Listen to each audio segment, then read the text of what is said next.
Okay, so it's final exam review day 2, right? And we're ready to start going through exam 2. So tell me which ones you want to see worked.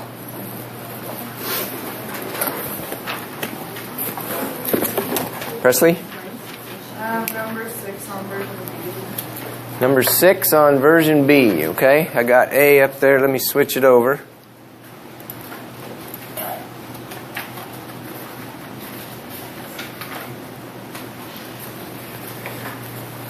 Okay, number 6 on version B says, suppose the random variable y has a continuous uniform distribution on the interval 0 to 1. That is, any value between 0 and 1 is equally likely to occur. What is the probability that y is 0.6? Well, what do we know about continuous distributions and the probabilities? What's that? If it's a continuous distribution, how many possible values are there? A lot. More than just a lot. Infinite, right? There's an infinite number of possible values. So you take, how many of those are 0.6? One of them. So 1 out of infinity is what? If you take a number and divide by infinity, that you really can't do that, but you get 0, right? Think about taking 1 divided by 1 trillion. That's a number so close to 0, right? So for any continuous distribution, the probability of being exactly equal to a number is 0. So you can only talk about intervals and say, what's the probability of being in that interval? Does that make sense? Okay, next question. Number 4 on the same one? Okay. Number 4 is a probability problem. It says, in a large city, 2 newspapers are published, the Globe and the Daily News. The circulation department says 25% have subscription to the Globe, 40% to the Daily, and the survey reveals that 10% have a subscription to both. So part A says, what's the proportion of the city's households subscribe to the Daily News given they subscribe to the Globe? So we want the probability of Daily given Globe. Right?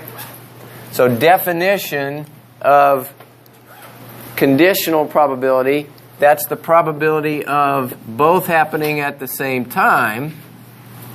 I'm getting behind here on you, aren't I? Divide by the one you condition on.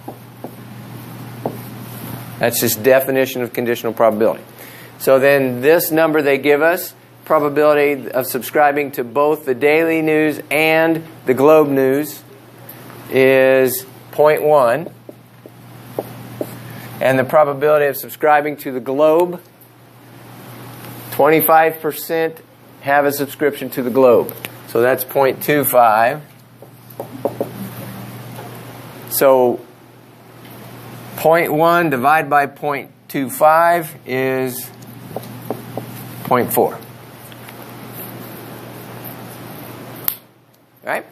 Now part B says, show using probabilities whether the events subscribing to the Globe and subscribing to the Daily are independent or dependent events.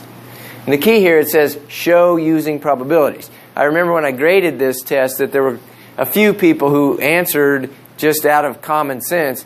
Well, no, they'd be independent because just because you subscribe to one doesn't mean you're necessarily going to subscribe to the other. But no, I want probabilities. From a probability sense, are they independent or dependent events? So one way of checking that is to check probability of both happening at the same time. Can that be done by just multiplying the two probabilities together? Because remember, we had 2 definitions of an and. This is called the multiplication rule. You could do it as just probability of D times probability of G if they're independent. So just try it. If it works, then yeah, they're independent. And it does in this case. They give us that the probability of Daily and Globe is 0.1, and then Daily is 0.4, Globe is 0.25. If you multiply those two things together, you get 0.1. You get the same number. So it works. So if it works, they're independent. Does that make sense? Everybody understand that? You can also do it with conditional probabilities. You can show independence if conditioning on whether or not they get the globe does not change the probability of getting the daily unconditionally, then they're independent. And in both cases, they are 0.4, so it, again, works. So they're independent events. Okay, next question.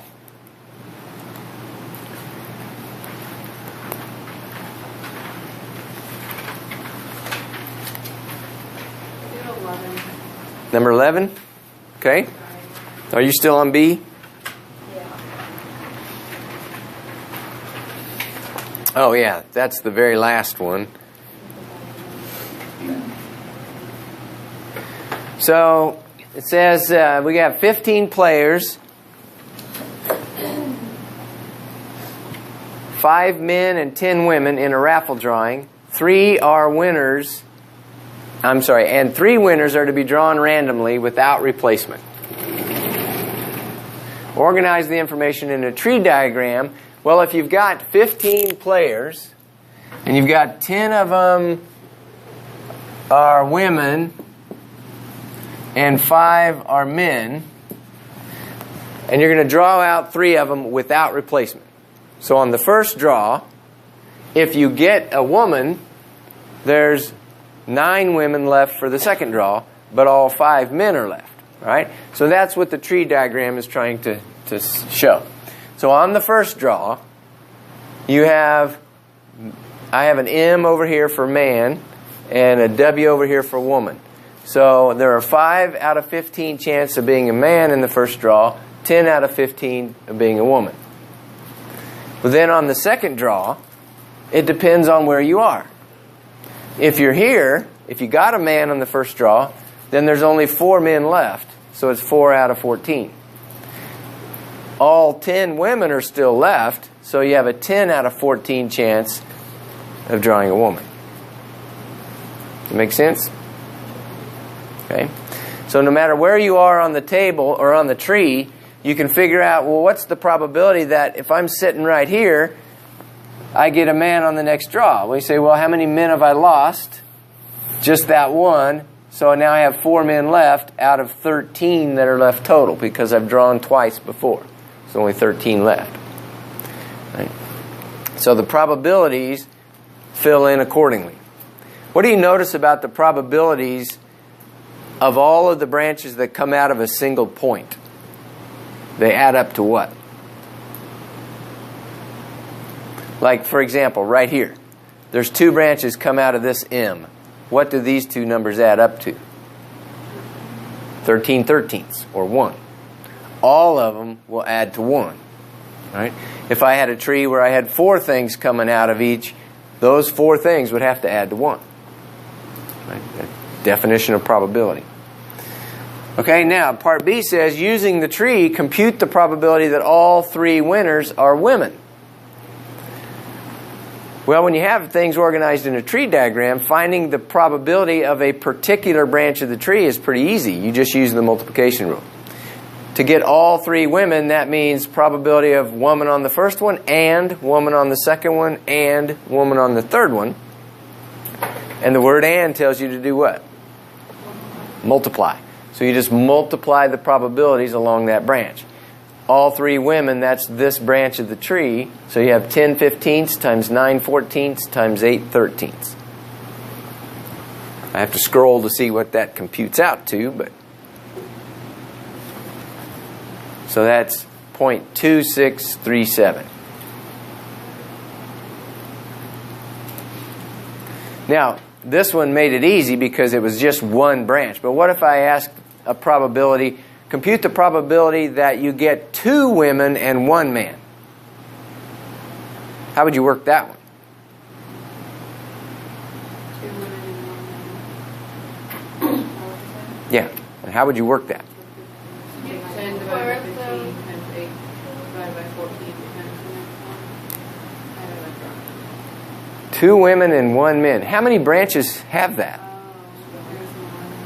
There's more than one. So each one of the branches You can compute just like we did for this one, like you were saying, but then you're going to have 3 of those branches, and you just add them together. Because to get 2 women and 1 man, you can do it 2 women. I got to go, let's see. Here's one. If I get a man on the first draw, then a woman, I satisfy the condition. I don't know if I can, I want to be able to write on it, but. All right, so, I can't. I'll just point. So this is one branch that has 2 women, 1 man. This branch has 2 women, 1 man. And this branch has 2 women, 1 man. Right? Notice that they're all going to have exactly the same probability. No, they don't either, because they're not equally likely. Men and women are not equally likely, so they don't have the same probability. So you just compute the probability of each of those 3 branches and then sum them up.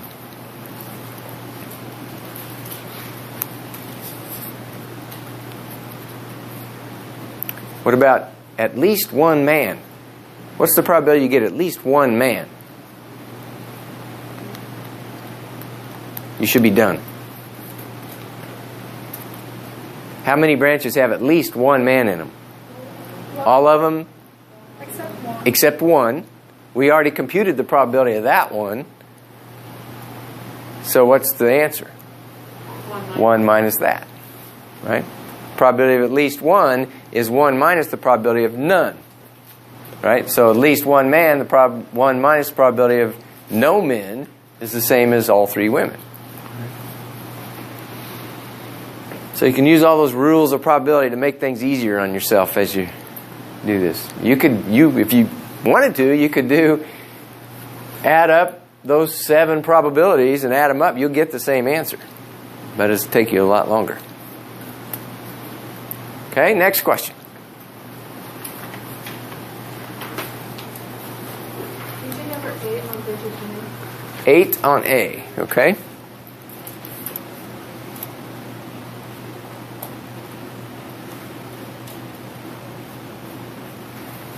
I was hoping somebody would ask this question, because I can guarantee you there'll be one like this on the final. This is a binomial probability problem. This is version A. So if you're on version B, find the one that starts a certain insecticide kills. The numbers will be different, but it'll be basically the same problem. All right, so everybody find that? So it says a certain insecticide kills 80% of all insects in the laboratory experiments. A sample of 14 insects is exposed to the insecticide in a particular experiment. What is the probability that exactly 2 insects will survive? I added to this. I think I printed this before I added, but I remember I didn't realize until I was making the key out that, I made this tricky on accident, because it talks about 80% are killed, but then what's the probability of surviving? So if 80% die, 20% survive. So this is the key number, 20%. Right? Now, I said it's binomial, but how would you know it's binomial? Because I'm not going to walk around in the test and say, hey, here's a binomial one. What'd you say?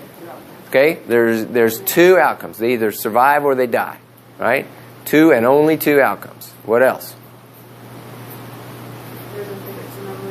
Fixed number of trials. What is the number of trials?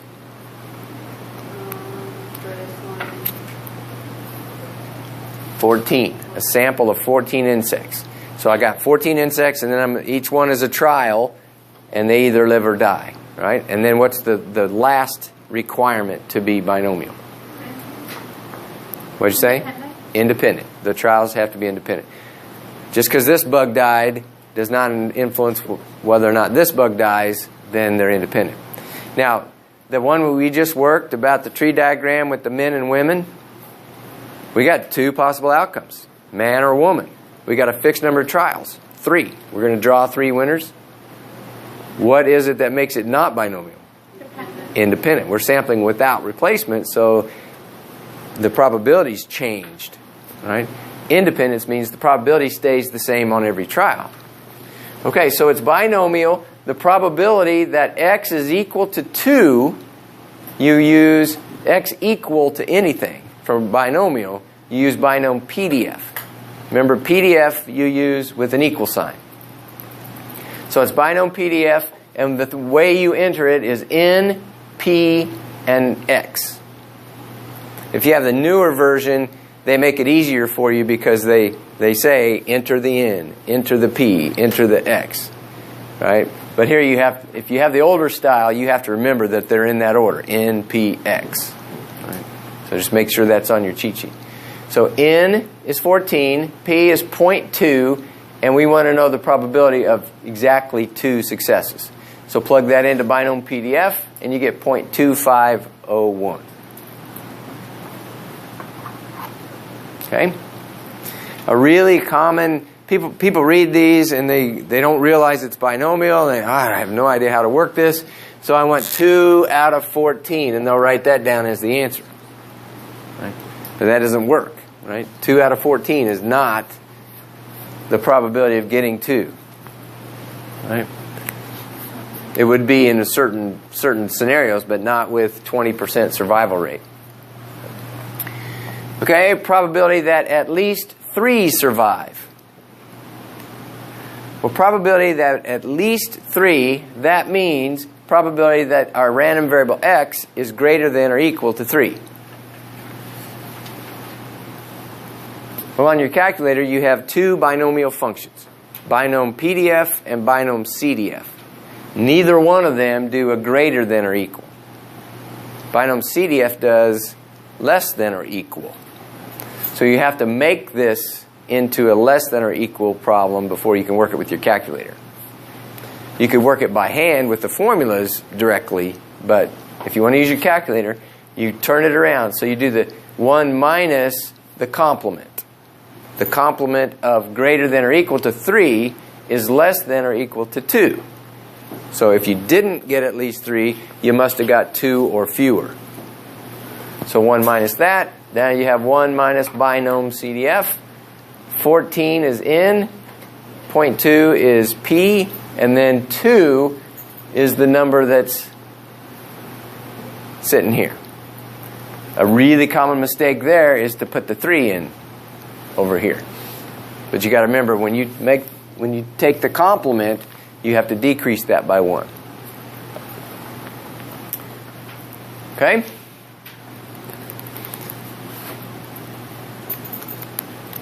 In B, why is it greater than instead of less than? This right here? Yeah, it's the way it's worded. At least 3. Okay. Give me a number that's at least 3. You got 14 trials. Give me a number that's at least 3 successes. 3, okay. So there's my equal 3. Give me another number. 4. 4 would work. So anything greater than or equal to 3 works. Right? So those terms, people get a little confused sometimes with those terms. At most, at least, no more than. You just have to figure out, okay, is that a greater than or equal? Is that a less than or equal? Is it a strictly? But if you just think it through and make examples like that in your head, okay, well, what would satisfy that? Oh, a 5 would, so anything 3 or greater. Okay, mean and standard deviation of number that survive. Well, these are just formulas that we got when we did this section. The expected value is also called the mean of a discrete random variable. Binomial is discrete. So the mean is just N times P. Number of trials times the chance of success on any trial. That's how many you would expect to get. So 14 times 0.2 is 2.8. The standard deviation, again, just a formula that they gave us. The square root of N times P times 1 minus P. So when you multiply all that out, you get 1.497. So you get a mean of 2.8, but if you're off either direction from that by about 1.5, you shouldn't be too surprised, right, in any particular batch of 14 bugs that you're trying to kill. Now, does this little formula for the standard deviation look sort of familiar? Where else have we seen that? A P times a 1 minus P under a square root. Standard error of a proportion. right? Only the n was on the bottom of the fraction. But for p hat is x over n. So you divide the x's by n. So you divide this thing by n, and it algebraically changes into the standard error of a sample proportion. They are related. Okay? What else? 10 on version 10 on which version? A. Okay. So, down.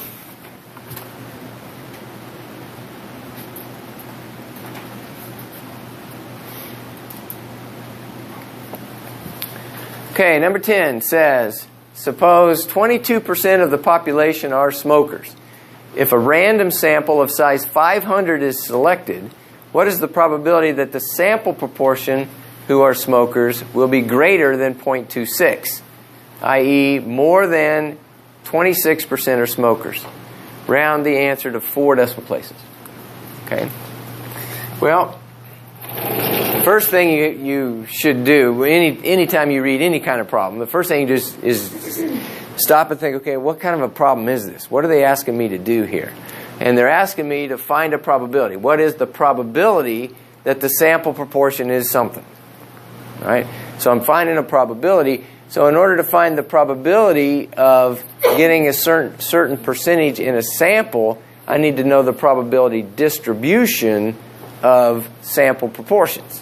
So this is a central limit theorem problem. Right? So as long as the conditions are met, we're going to use a normal distribution. That's what the central limit theorem does for us. You could work this problem with a binomial. It would work. You wouldn't get exactly the same answer. You'd actually get a more exact answer. This is a normal approximation to this problem. Right? But we're going to work it that way. So they tell us that the population proportion is 0.22. Right? The first sentence. Suppose 22% of the population are smokers. So P with no hat on it is 0.22. If a random sample of 500 is selected, oh, they just gave me N. N is 500. What is the probability that the sample proportion who are smokers will be greater than 0.26? So what is the probability, so capital P, that P hat is greater than 0.26? That's what they ask us to find. Right? So they gave us this, ask us to find this. Well, P hat, by definition, is X over N. Right? What is the distribution of P hat? P hat will be approximately, I just said it a minute ago. If I want to compute the probability of something, I need to know what distribution that something comes from. What did you say? Okay, you're giving me specific numbers, but just what's the name of the distribution for P hat if the conditions are met? I just said it a minute ago. Central limit theorem. It's normal, right? So this is a normal probability problem if the conditions are met. So we better check that. What are the conditions? P hat will be approximately normal if what? Random sample. Okay, if we have a random sample. Do we have a random sample? Yes, it says a random sample of 500. And next thing? It's not bigger than 30 for proportions problems, but you're on the right track. You have to have at least 5 successes and at least 5 failures in your sample. Right? Well, we haven't drawn the sample, but we can talk about what we would expect to get. Out of 500, I expect to get 22% of them being successes, so that's way over 5. And then the rest would be failures. So I expect to get 78% failures. Right? So if n times p greater than or equal to 5 and n times 1 minus p greater than or equal to 5, and that's successes and failures, Can you put N? Oh, I did, didn't I? Okay, thank you. All right. And random sampling. So all these conditions are met, so we can do this with a normal distribution. So now the rest of the central limit theorem, it says if this is met, then P will be approximately normal with what mean and what standard error? The mean of all P hats.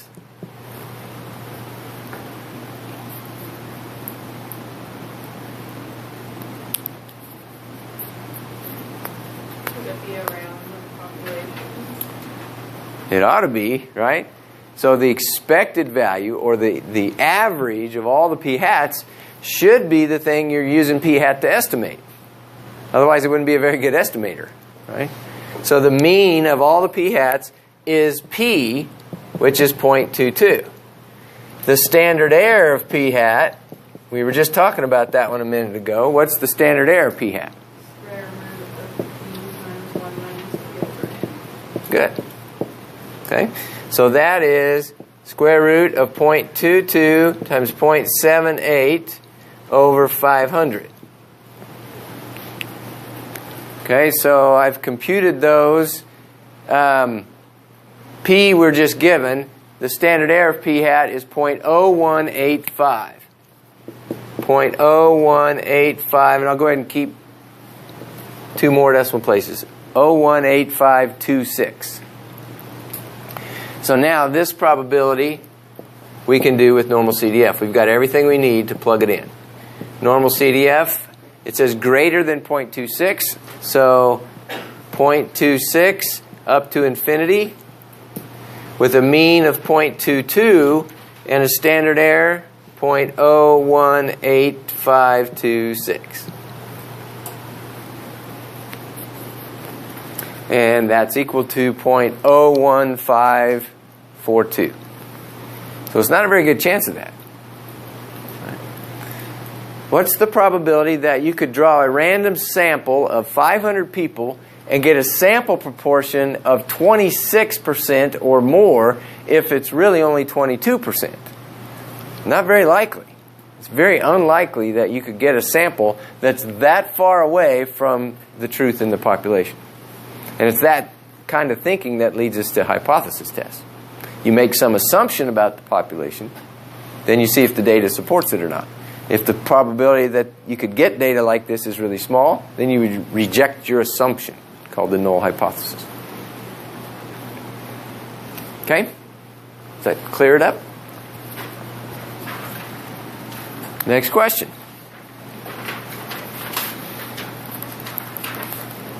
Yeah. Version B, can we do a part C? Eight part C. Okay. This is a normal probability problem. So again, read the problem and figure out what kind of problem we got here. Let me pause for a minute to say that my experience with the final in this class is that people come off the third exam and they're just so ingrained on hypothesis tests and confidence intervals that they try to do that on every problem, right? So I'll put a problem like this on the final and people try to, oh, this is one prop Z int or whatever. No, this is not a hypothesis test, right? It's not a confidence interval. This is a normal probability question. So always look at what are they asking me to do. Part A says find the probability. It's not saying test a hypothesis or compute a confidence interval. Find a probability. Now she didn't ask about part A. Is everybody okay with part A? What's the tip-off that this is a normal probability question?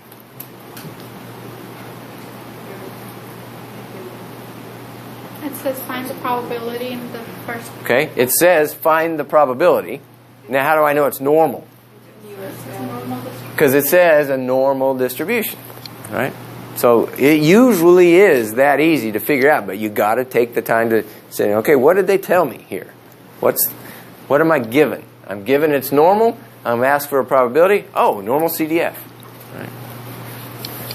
So then normal CDF, you just plug in This is more than 4492, so 4492 to infinity, and then mean and standard deviation, and you get probability straight out of your calculator.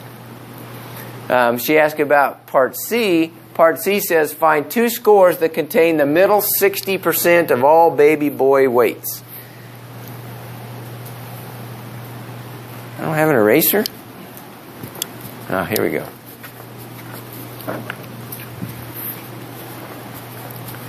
So we draw a picture. They tell us it's a normal distribution.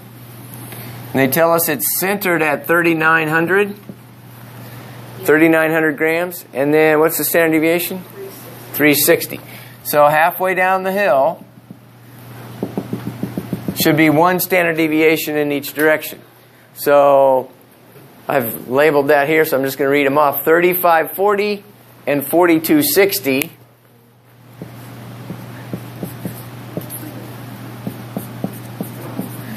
That's the mean plus one standard deviation, the mean minus one standard deviation.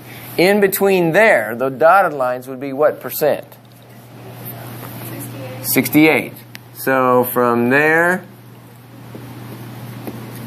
to there is 0.68. Now they asked us for the middle 60%. So where's that going to be relative to these two numbers? Closer in, right? So I need to shave off just 4% on each side, so I get rid of 8% total, right? So I'm going to call this number left and this number right. And now they give me a percent in the middle. They ask for values. So what function do we use on the calculator? Inverse norm. If they ask you for a probability, you use normal CDF. If they ask you for a value that has a certain probability, you use inverse norm. So inverse norm is a percentile function. It's going to return the value that has a certain percentage left of it or below it. So I need to figure out, well, how much area is below this L? 0.2. And how'd you get 0.2?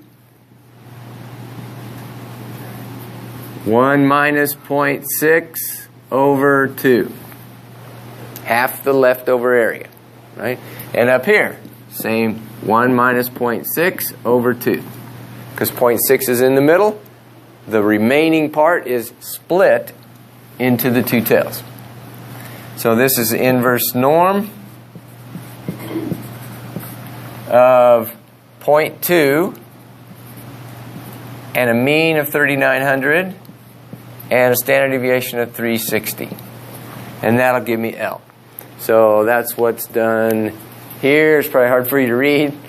My writing is a little cramped. 3597.02. 3597.02. The 0.02 is overkill. If you're measuring babies in grams, going to the nearest hundredth of a gram is probably not important. Okay?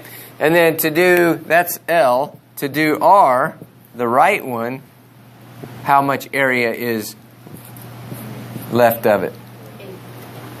0.8. The 0.6 that gets you down here to L, and then the 0.2 that's below that. So you're going to have 0.8. Everything else is going to be the same.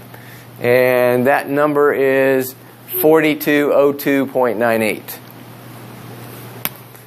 4202.98. Okay? Does that answer your question? Why did you use 0.8? You have 20% in your tail, so the bottom tail you use 0.2, and then if you went all the way to the end of your 1, so you do 1 minus 0.2. Right? You just add those two things together. You got 0.6 to get to here and another 0.2. This function, inverse norm, wants all the way from negative infinity up to the value you want. I want this R, so from negative infinity up to here is 0.2 plus 0.6. What do you notice about if you subtract these two numbers? they equal that number that's in the middle. All right? Now I could find other numbers that subtract to give me 0.6, but I wouldn't have the middle 60%. I could do 0.9 and 0.3, but that's not the middle 60%. That's going to be shifted over a little bit. And that's over 1. We did 0.9 and 0.3. Well, yeah, that'd be a problem. So. Okay? Anything else off of exam 2? We probably ought to switch and get to exam 3, although that one's a little fresher in your mind, so maybe you don't have as many questions, but...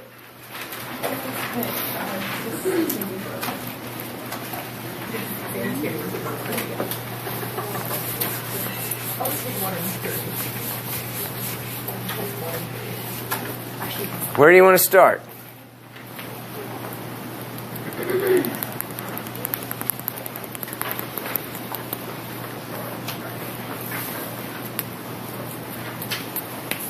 Can you do number 5? 9? 5? Are you on version A or B?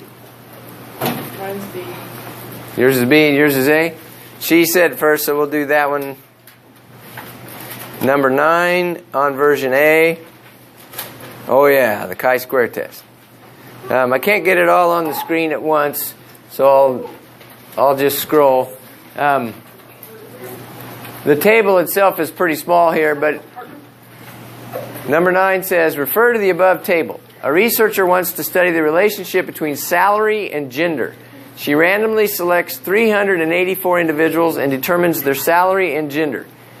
Can the researcher conclude that salary and gender are dependent? Conduct a hypothesis of this claim. Okay? Now, again, read the whole paragraph and then stop and think, okay, what am I supposed to be doing here? It says, conduct a hypothesis test. So this one is a hypothesis test problem. So then you start figuring out, okay, what kind of a hypothesis test is it? Right? What kind of procedure am I going to use? I'm kind of jumping down here to B because that helps me figure out what my null and alternative hypotheses are. Right? Now, I have written here that this is a chi-square test. How do I know that? Because it's in a contingency table. Right? Now remember, a 2x2 contingency table only has 2 rows and 2 columns. Can be done with a 2 prop Z test. And it's equivalent to the chi-square test. But this has how many rows? How many rows does this table have? 4. The total row doesn't count, so there are 4 rows. Below 25,000, 25 to 50, 50 to 75, and above 75,000. So I have 4 rows, 2 columns, because again, the total column doesn't count. So this is a 4x2 contingency table. So if it's a contingency table, it's chi-square test. Right? Now, this one was a little bit confusing. I didn't think about this until I saw how some people attacked the problem. They thought, well, income, that's a continuous variable. Right? So I'm comparing the mean income for males against the mean income of females and tried to do it with a 2-SAMP t-test. Right? But this is fairly common in research that they'll take a continuous variable and collapse it into a categorical variable, into categories. But if you tried to work it with a 2-SAMP t-test, nobody that made that mistake followed it through correctly all the way. What you'd have to do is get the midpoint of each of these classes and get an approximate mean based on how many of each there were, you know, with the weighted mean kind of thing. And then you probably get an answer that makes the same conclusion. The p-value would be a little different, but it might be fairly close. But this is a chi-square test. So, state the null and alternative hypotheses. If it's a chi-square test, we have to write the null and alternative out just as sentences. So we write the null as there is no association between gender and income.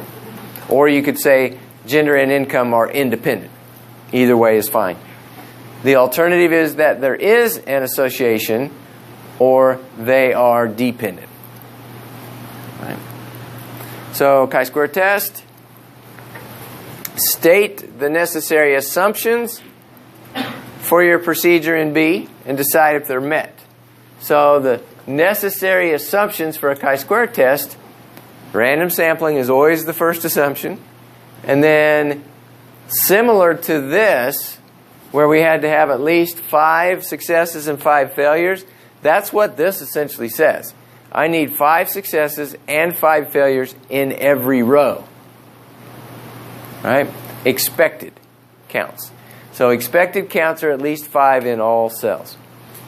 Right? So that you don't know whether the expected counts are at least 5 until you actually work the problem and go back and check your matrix B. But when you do, you'll see that, oh yeah, they all are bigger than 5.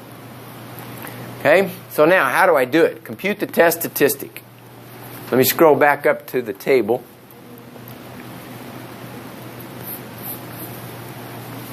How do you do a chi-square test on your calculator? You put the table into matrix A. So the table that goes in there is that part. You don't enter the total row or the total column, but it's a 4x2 matrix. And you enter those numbers into a matrix, 36, 79, and so on. As soon as you get them entered, then what do you do?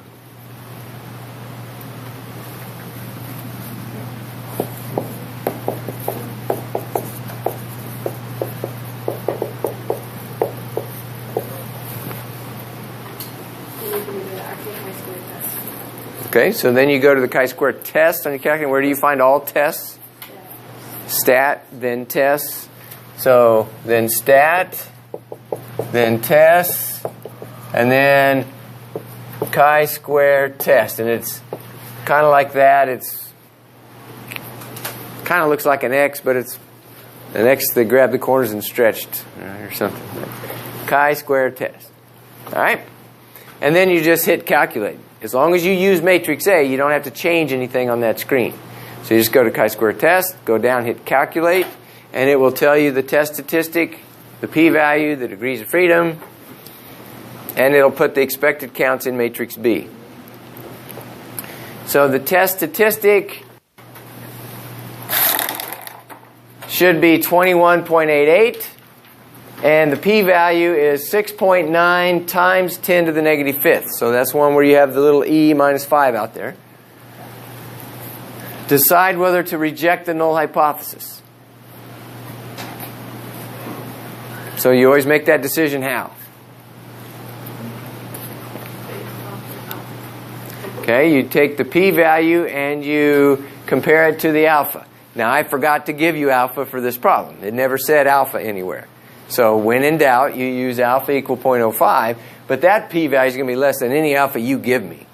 Right? So you're going to reject the null. So we're going to reject the null hypothesis. There is strong evidence, and that's editorializing strong. You don't have to use the word strong, but that's a really small p-value. So there is strong evidence that the income depends on gender. Or you could say there's strong evidence that there is an association between income and gender. Okay? And for you ladies in the audience, that's real data. It's a few years old data, but it's not very old data. There is income inequality still, and this data shows it.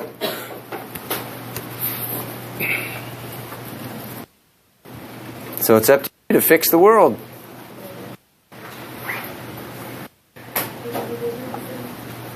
What'd you say? Okay. Was it you that had the other question? I asked for number 5 on version 5.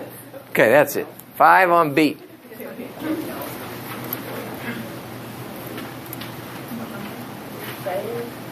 Oh yes, I like this question.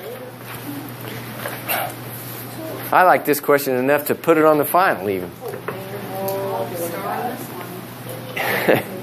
If a 95% confidence interval for the population mean computed from a random sample is 75.1 to 82.3. So we have a 95% confidence interval that's 75.1 to 82.3. Which of the following statements would be true regarding the p-value of a two-tailed test of the null hypothesis mu equals 70. Okay, look only at the confidence interval and the null hypothesis. Does this confidence interval tell us to reject the null or to fail to reject the null? We're going to reject the null. Why? Because 70 is not in the interval. Remember, a confidence interval tells you all the values that are plausible with 95% confidence. So it's saying 70 is not plausible. Well, if it's not plausible, I'm going to reject it. Well, if I reject the null, what did the p-value have to be? It had to be less than alpha. So the p-value is less than alpha. Well, for 95% confidence, what is alpha? 0.05. All right? So the p-value is less than 0.05. P-value less than 0.05. Okay? If you're on the other version, I just changed the interval. Or I think I changed this number, didn't I? Yeah. What did I have, 80? So on the other version, I had mu equal 80. 80 is in the interval. So you would fail to reject the null. So your p-value would be greater than 0.05. Okay? All right, we got about 3 minutes left. So I'm not going to work any more problems, but let's scroll down through here and make sure you have the strategy down. This one, number 8, is a means problem. It's 2 samples, and they're independent samples. How do you know they're independent samples? Because it's not the same dog being measured twice. There are different breeds of dog that can't be the same dog. Right? So 2-SAMP t-test. All right? There's another one on there that had paired data. It was a before and an after kind of thing. Right? So if it's paired data, you do what? Do the differences on the... You use the differences within each pair, and you either do t-test or t-interval, depending on whether you're asked for a hypothesis test. So Yep. what a good thing to do is just go over our old tests. Yes, your old tests are your best study guide for the final. I don't reuse any questions verbatim, but they're similar. Right? So they'll be similar. Okay? Did you make the exam? Did I make the exam? Yes. I make my own exams. No, because like last time you said you didn't make it. Oh, no, I'm still not done. But, all right, we will see you next week. Let me know if you have questions.